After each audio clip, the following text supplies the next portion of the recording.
BNP বলেছে, যারা ছাত্র জনতার হত্যার সাথে জড়িত তাদের সাথে মহানুভবতা দেখানোর সুযোগ নেই। রাজধানীতে এক অনুষ্ঠানে দলের নেতারা স্বরাষ্ট্র উপদেষ্টার কাছে প্রশ্ন রেখেছেন, আওয়ামী লীগের নেতারা কিভাবে আর কাদের সাহায্যে দেশ থেকে পালিয়ে গেল। তাদের তালিকা প্রকাশেরও দাবি জানিয়েছেন বিএনপি নেতারা। রাহুল রায় রিপোর্ট।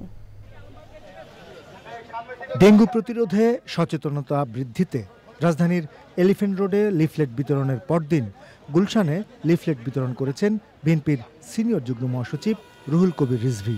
ডেঙ্গু রোধে সবাইকে সচেতন হওয়ার আহ্বান জানিয়ে সাম্প্রতিক বিভিন্ন ইস্যু নিয়ে কথা বলেন তিনি। অন্তর্বর্তীকালীন সরকারের উদ্দেশ্যে আপনারা যদি মহানুভবতা মানবতা আপনারা অবশ্যই রাখবেন, কিন্তু যারা নিজেরা মানবতা দেখায়নি, যারা মহানুভবতা দেখায়নি, যারা শেখ হাসিনাকে উদ্বুদ্ধ করেছে আন্দোলনকামী ছাত্র জনতাকে গুলি করতে, সেই স্বৈরাচারের কীট পতঙ্গ যদি প্রশাসনে থাকে আপনাকে প্রতি পদে পদে তারা বাধা দেয়।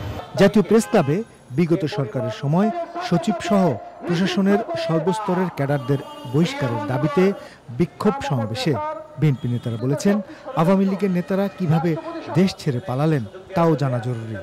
যারা বিদেশের মাটিতে বসে এখনো ফেসবুকে কথা বলে, যারা হিন্দুস্তানে বসে এখনো আপা আপা বলে কথা বলে, তাদের বিরুদ্ধে কি আশা করি আপনার কাছে? আশা করে জনগণ একটাই, অবিলম্বে তাকে দেশে এনে বিচারের আওতায় আনা হোক। কি করে হাসান মাহমুদ গেল? কি করে পুলিশের সবচেয়ে বড় কর্মকর্তা দিল্লিতে একটি দোকানে তার ফটো ভাইরাল হলো?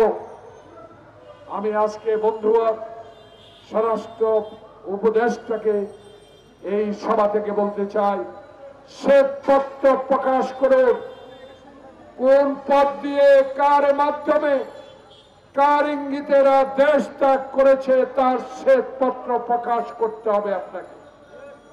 বিএনপি নির্বাচন চায়, তবে তার জন্য অন্তর্বর্তী সরকারকে প্রয়োজনীয় সময়ও দিতে চায় বলে জানান বিএনপি নেতারা।